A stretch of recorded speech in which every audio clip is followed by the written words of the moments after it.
Siang, sore atau malam bagi Bu Desi, bagi kawan-kawan yang mungkin sedang menonton, dan bagi perwakilan dari perusahaan CTI Group. Kami mengucapkan terima kasih sebelumnya karena telah memberikan kami kesempatan untuk dapat menampilkan hasil pekerjaan kami, dapat mempresentasikan buah pikir kami, yang kemudian nantinya kami harapkan bisa digunakan sebagai acuan dari pihak CTI Group untuk memilih kami sebagai partner untuk magang di perusahaan CTI Group.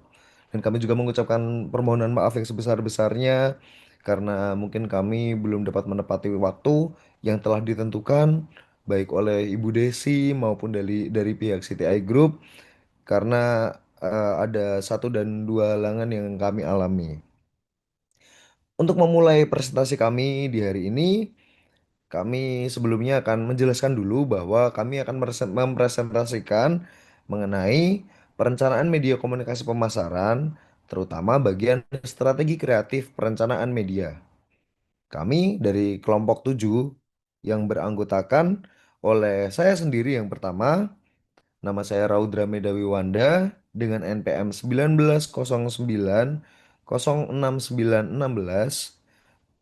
dan ada kawan saya Jessica Aprilia dengan NPM 2309 08 180 tapi sedang tidak dapat mengikuti presentasi kali ini karena ada halangan dan satu serta lain hal. Selanjutnya ada Christine Natalia dengan NPM 2309 08 2202. Ada Natalia Hardi Putri dengan NPM 2309 08 265 serta Steven dengan NPM 2309 08 301. Dan selanjutnya kami akan langsung melanjutkan penjelasan mengenai analisis situasional yang akan dijelaskan oleh rekan kita Kak Natalia. Silakan Kak Natalia. Baik, terima kasih atas kesempatannya. Saya akan memulai dengan yang pertama yaitu analisis situasional. Jadi, Indonesia ini masuk ke dalam top 10 negara dengan serangan cyber terbanyak di dunia berdasarkan laporan dari Kaspersky dan Fortinet. Beberapa tahun terakhir, serangan ini meningkat signifikan kepada sektor finansial, e-commerce, pemerintahan, dan juga perusahaan yang migrasi ke cloud.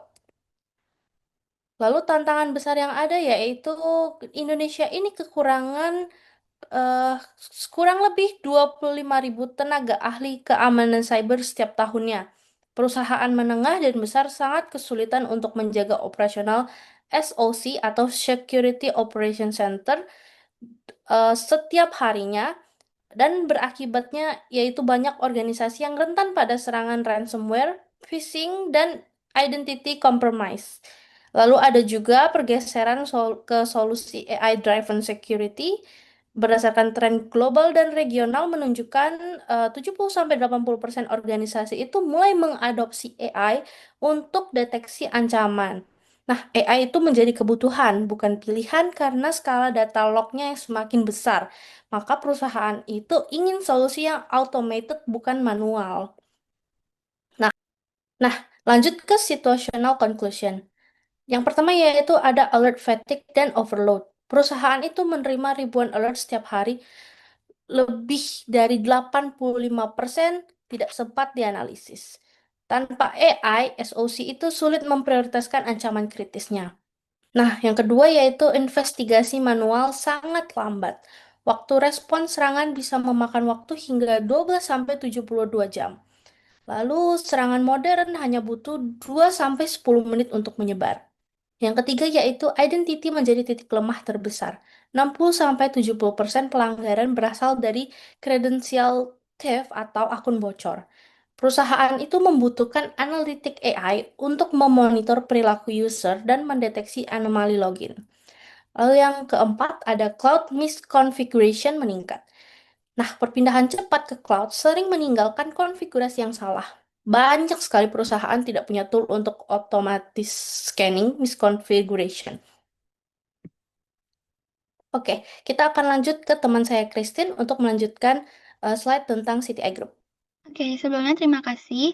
Jadi sebelum kita masuk untuk merancang strateginya, kita perlu tahu dulu apa itu CTI Group. Nah, CTI Group atau Computerate Technology Indonesia ini merupakan suatu perusahaan yang bergerak dalam bidang IT, khususnya dalam aspek penyediaan solusi digital terbesar di Asia Tenggara yang sudah berdiri sejak tahun 2003 dan tentunya masih eksis hingga saat ini. Dan CTI Group sendiri ini tuh menawarkan layanan yang berfokus pada layanan cloud, keamanan cyber, performa jaringan, hingga penyediaan produk endpoint. Dan CTI Group ini bukan hanya beroperasional di Indonesia, melainkan telah melakukan ekspansi hingga ke Malaysia dan Filipina. Next. Dari company profile CTI Group sendiri ini, kita melakukan analisis SWOT, yaitu ada strength, weakness, opportunity, dan traits. Dan dari strength sendiri, yaitu kekuatan dari CTI Group, kelompok menganalisis bahwa CTI Group ini merupakan suatu perusahaan distributor IT terbesar di Indonesia yang memiliki lebih dari 1.000 tim konsultan yang ahli, tentunya dengan pengalaman yang sudah berpuluh-puluh tahun, dan CTI Group ini tuh memiliki hubungan partnership yang sangat kuat dengan lebih dari 150 brand IT di dunia. Kemudian, CTI Group ini tuh juga memiliki banyak anak perusahaan dan menawarkan berbagai layanan solusi khususnya di bidang cloud, keamanan IT, keamanan cyber, dan lainnya. Kemudian ada pun weakness atau kelemahan dari CTI Group sendiri, yaitu kurangnya kemampuan dari CTI Group untuk membangun awareness publik, di mana kami yang juga merupakan masyarakat seperti Gen Z itu masih belum mengetahui tentang apa sih CTI Group itu, tentang apa layanan diberikan oleh CTI Group. Kemudian, produk maupun layanan yang ditawarkan oleh CTI Group ini tuh masih sangat kompleks sehingga publik ini merasa bingung terkait dengan sebenarnya spesifik dari CTI Group itu berfokus di bidang apa. Kemudian, selanjutnya itu adalah minimnya informasi dari CTI Group dalam media digital seperti website, Instagram, dan LinkedIn, yang mana kami sebagai kelompok juga merasa kesulitan ketika mengakses CTI Group. Next. Oke, selanjutnya itu ada opportunity dari CTI Group, yang mana seperti kita tahu kalau saat ini tuh sangat banyak kejahatan cyber di dunia yang terjadi, khususnya di Indonesia, yang mana adanya data bahwa pada bulan Januari hingga bulan Juni 2025 telah tercatat 133 juta serangan cyber. Dan hal ini tuh dapat mendukung operasional bisnis dari CTI Group sendiri. Kemudian ada kebutuhan yang tinggi dari perusahaan bisnis dalam mengoptimalisasi dan melindungi keamanan operasionalnya. Adanya permintaan ini tuh dapat mendukung keberlanjutan bisnis dari CTI Group sendiri sehingga dapat membuat CTI Group lebih dikenal secara publik. Kemudian terakhir itu ada threats, yaitu ancaman, yang mana banyaknya kompetitor yang lebih menonjolkan eksistensinya melalui komunikasi digital sehingga lebih dikenal oleh masyarakat luas. Yang mana tadi di Weakness sendiri itu sudah dikatakan bahwa CTI Group ini masih sangat kurang dalam memberikan akses terhadap informasi perusahaannya sehingga, dan ini tuh berbanding terbalik dengan kompetitornya yaitu PT Metro Data Indonesia Tbk, yang mana adanya company profile yang disediakan oleh perusahaan tersebut dan juga pengikut organik Instagram dari perusahaan tersebut lebih banyak dibandingkan oleh CTI Group. Dan kemudian adanya kemungkinan terjadinya penurunan kredibilitas perusahaan didasarkan atas informasi yang tidak detail, dan hal itu didasarkan dari observasi kelompok terhadap seluruh media digital perusahaan. Kelompok ini menilai bahwa dengan sangat minimnya informasi dari CTI Group bisa menurunkan kepercayaan masyarakat kepada layanan yang diberikan oleh CTI Group. Dan yang terakhir itu adalah adanya perubahan teknologi yang sangat cepat sehingga perusahaan harus selalu cepat untuk beradaptasi. Seperti yang kita tahu di zaman sekarang, kalau teknologi itu selalu berubah seiring waktu, maka dari itu CTI Group yang merupakan perusahaan yang bergerak di bidang layanan digital harus selalu bisa beradaptasi agar dapat tetap eksis. Next. Kemudian, karena CTI Group ini memiliki banyak sekali layanan, kelompok memilih satu layanan spesifik dari CTI Group, yaitu cyber security, dengan berfokus dengan spesifik pada perusahaan Q2 Technologies yang berada di bawah naungan oleh CTI Group sendiri. Dan target segmen dari Q2 Technologies itu adalah IT leader, security architect, dan security engineers.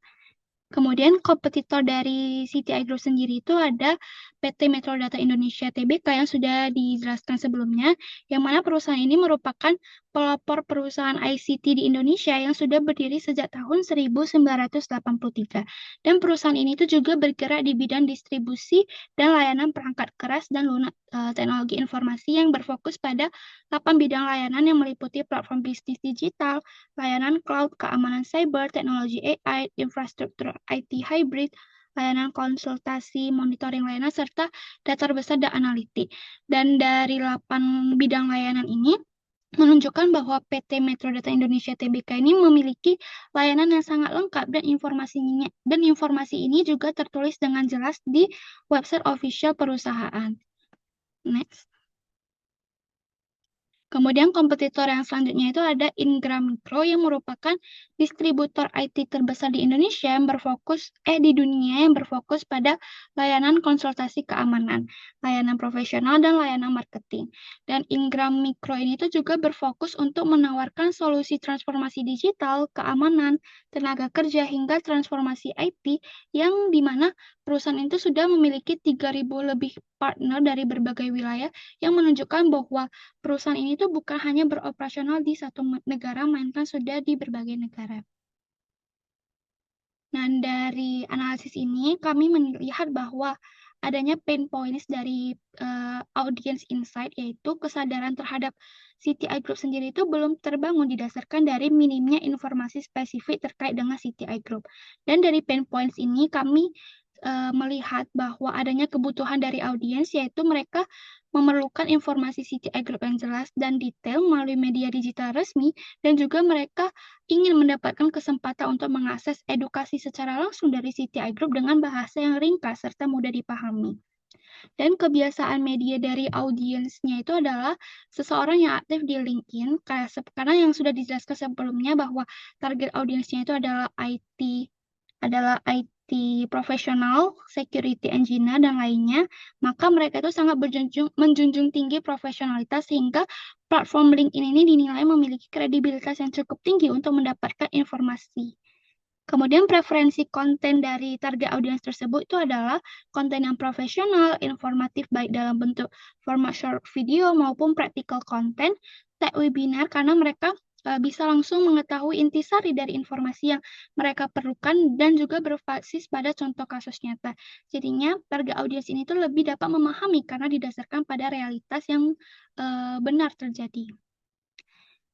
Oke, dari temuan tersebut, kami melihat bahwa target audiens yang profesional seperti IT leaders ini umumnya memerlukan informasi terkait keamanan cyber yang jelas dan detail karena ini menyangkut dengan kebutuhan mereka untuk mengatasi serangan cyber yang saat ini sangat sering terjadi pada berbagai industri. Hal ini tentunya akan sangat menguntungkan perusahaan teknologi seperti CTI Group yang didasarkan dari meningkatnya permintaan terhadap layanan keamanan cyber yang perusahaan tersebut tawarkan. Namun CTI Group sendiri ini dinilai tidak cukup baik untuk memanfaatkan situasi tersebut karena masih sangat minim untuk menonjolkan informasi mereka di media digital sehingga audiens ini masih sangat sulit untuk mengakses informasi terkait dengan perusahaan tersebut.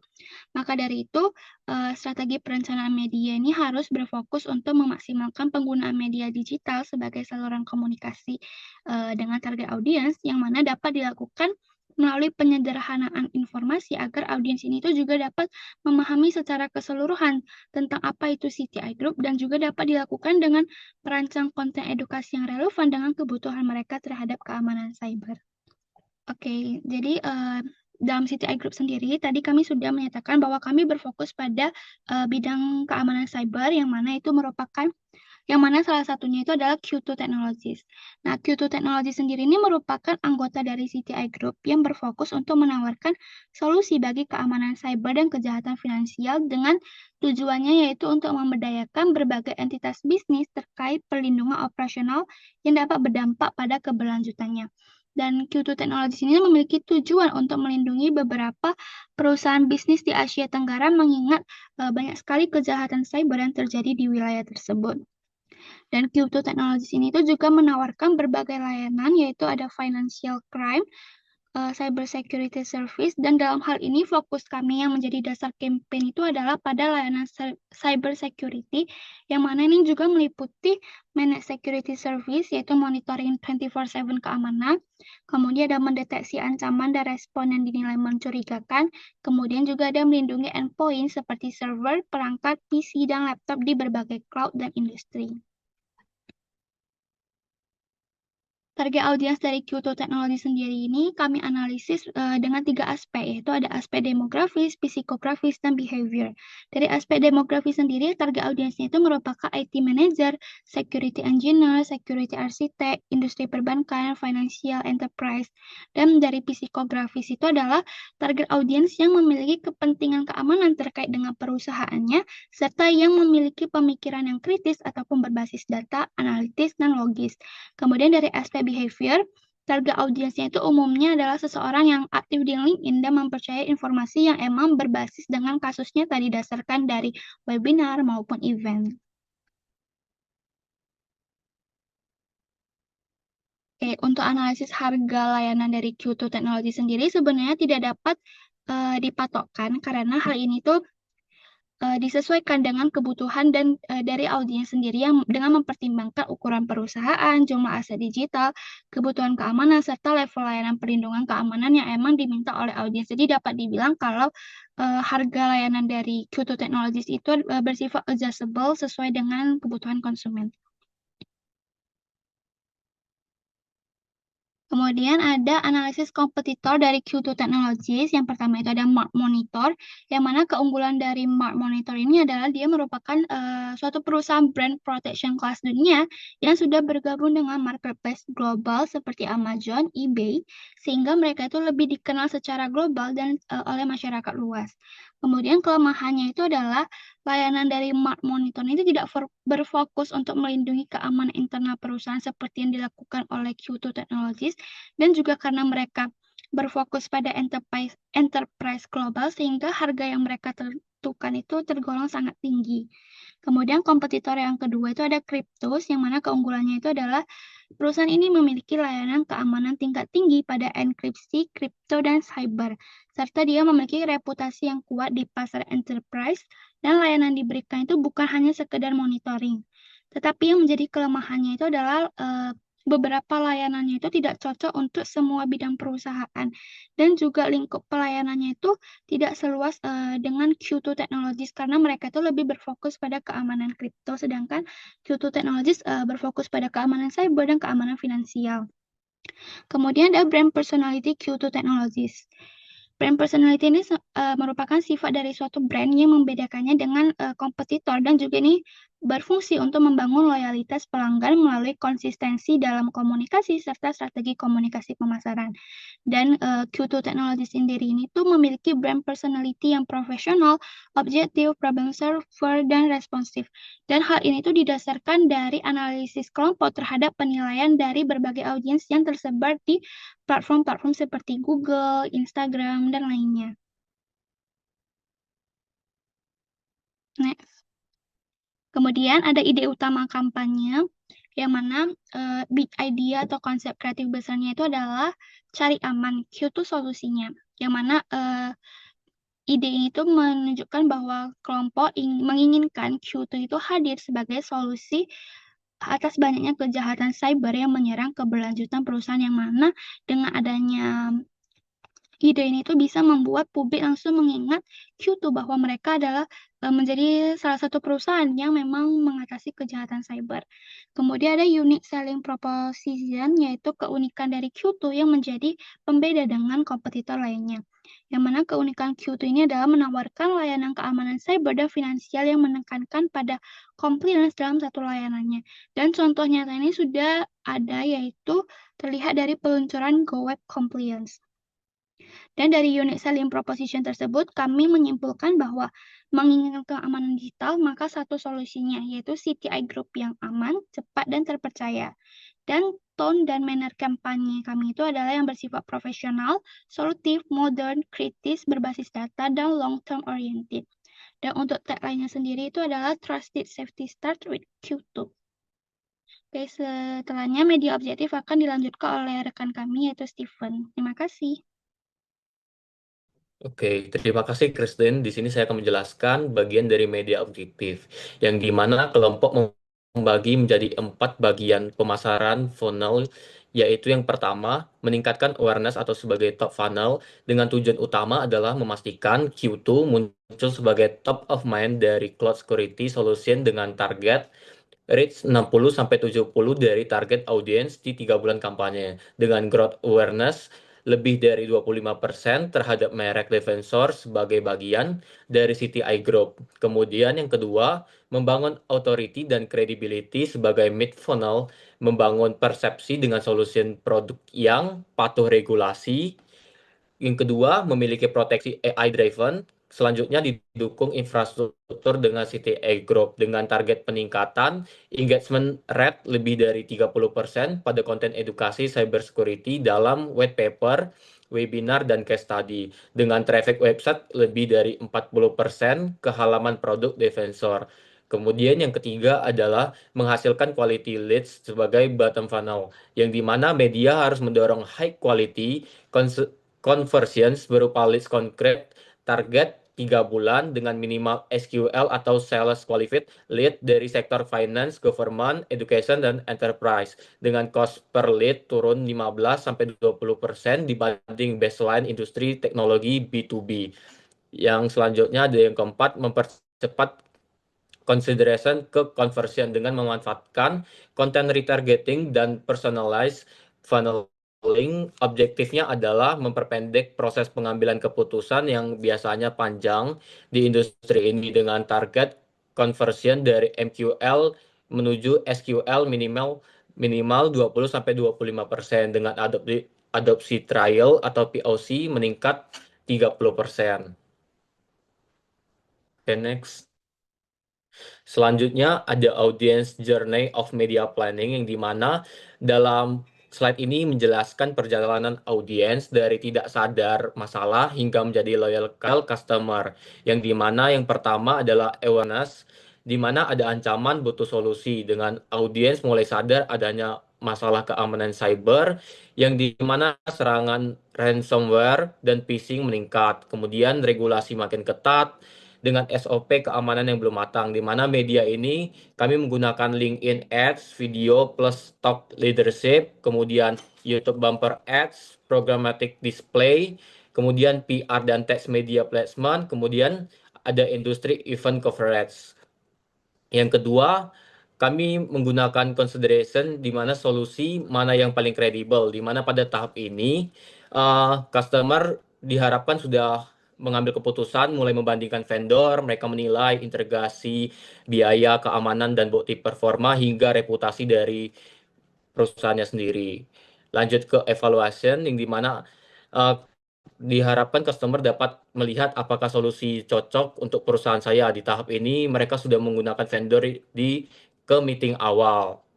Selanjutnya adalah purchase, di mana go live, trial, contract, and implementasi, yang dimana diharapkan dibutuhkan reassurance dan komunikasi yang meyakinkan, di mana keputusan sudah dekat dibutuhkan reassurance. Kemudian yang terakhir ada loyalty dan advocacy, di mana dari user menjadi pelanggan produk, di mana B2B cybersecurity sangat bergantung pada word of mouth dari perusahaan tersebut. Next. Nah, berikut adalah framework dari audience journey of media planning yang kami buat. Next.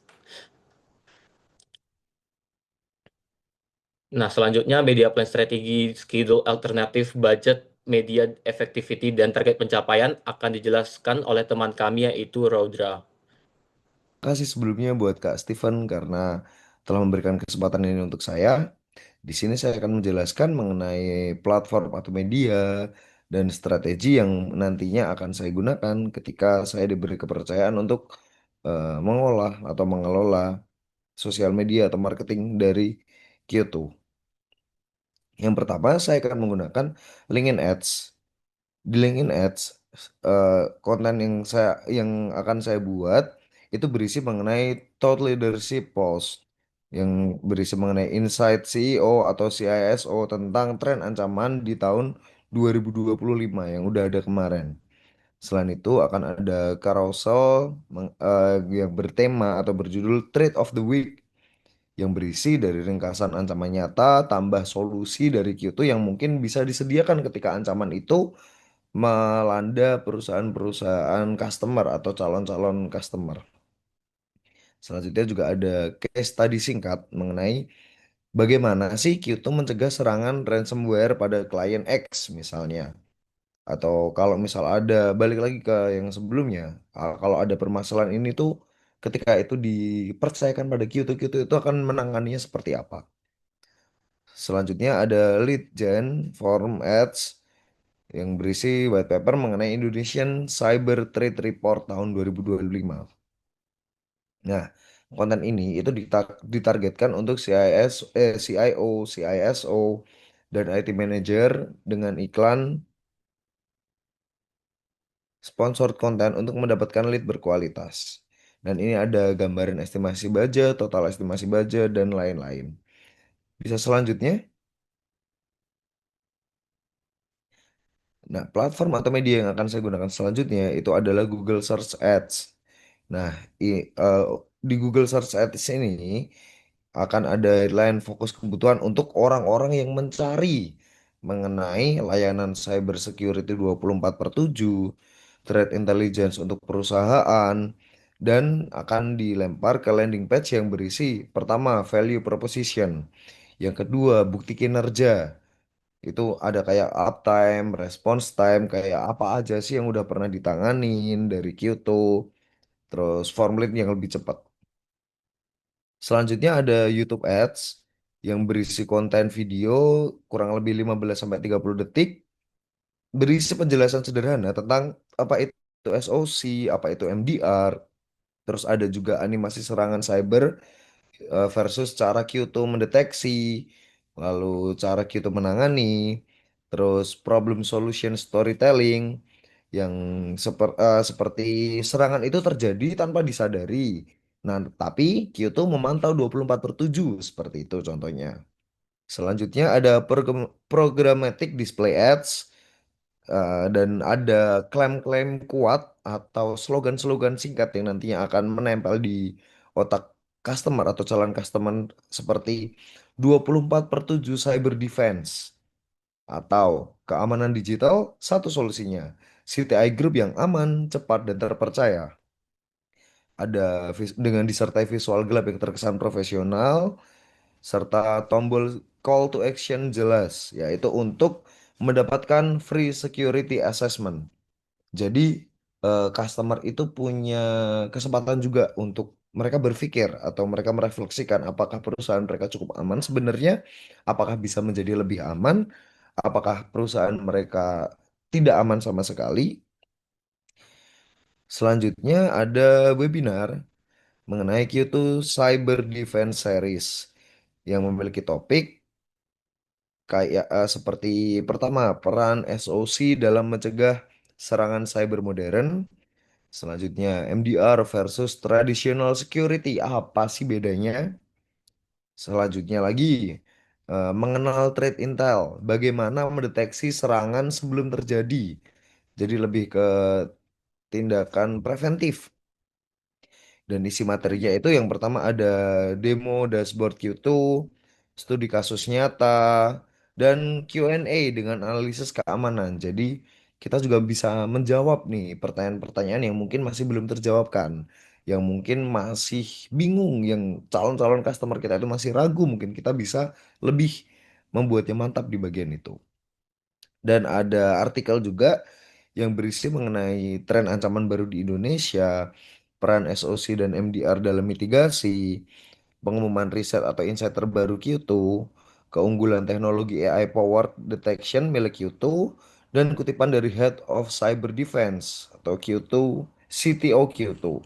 Nah, dan dari konten plan itu juga bisa kita breakdown lagi dari dari itu semua kita rangkap lagi menjadi 1 bulan, kita sesuaikan dengan timeline 1 bulan. Ketika misalkan ini semua akan dirangkum menjadi 1 bulan, seperti di minggu pertama itu kita akan fokus lebih ke awareness dan thought leadership menggunakan platform LinkedIn. untuk menaikkan brand awareness. Jadi nanti untuk key message-nya kayak ancaman cyber di Indonesia itu semakin kompleks dan butuh pendekatan proaktif. Call to action-nya nanti calon customer atau customer kita itu bisa mempelajari lebih lanjut, bisa lebih tahu lagi, terus bisa baca ke halaman berikutnya, bisa mencari tahu tentang kita. Kayak misal pakai caption singkat seperti serangan cyber di 2025 tidak lagi menargetkan sistem tapi bisnis kita. Apakah organisasi Anda sudah siap menghadapi ancaman yang semakin canggih? Terus minggu kedua itu akan ada edukasi produk melalui YouTube Ads, LinkedIn Carousel, yang nanti bisa fokus ke produk education.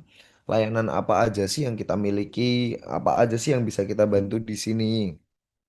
Call to actionnya bisa untuk lihat video, bisa nge-save sama nge-share. Jadi kalau misal calon customer kita kepikiran atau merasa baru butuh, oh dia bisa nginget-nginget kalau dia udah nge-save video kita. Terus di minggu ketiga kita bisa pakai ini data dan insight lokal untuk membantu perusahaan mengambil keputusan keamanan yang tepat. Itu seperti apa? Baru nanti kita bisa mengarahkan calon customer itu untuk mendapatkan free security assessment seperti yang tadi disampaikan di situ. Baru ke minggu keempat itu ke deep education untuk call to actionnya itu buat orang-orang itu daftar ke webinar kita. Jadi orang-orang itu bisa tahu lebih dalam tentang kita, bisa melakukan tanya jawab mengenai apa yang mungkin mereka bingungkan, apa yang mungkin mereka belum paham mengenai layanan yang kita miliki.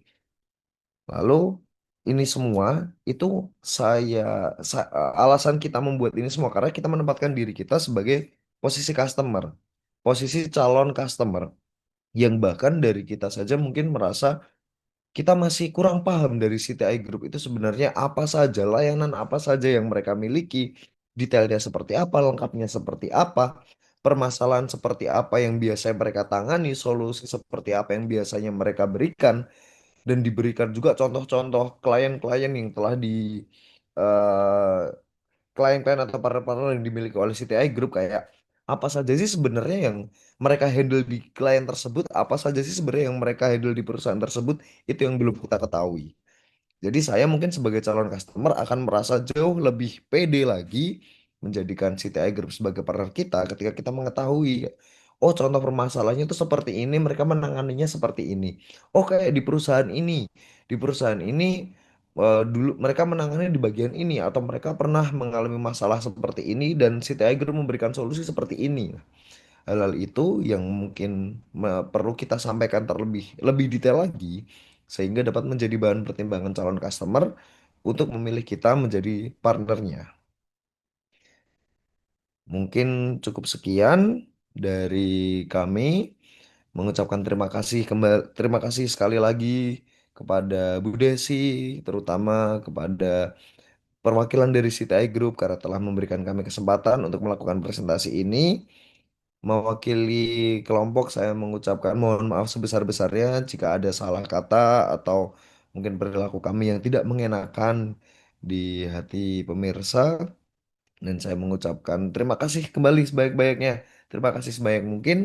Dan sekian.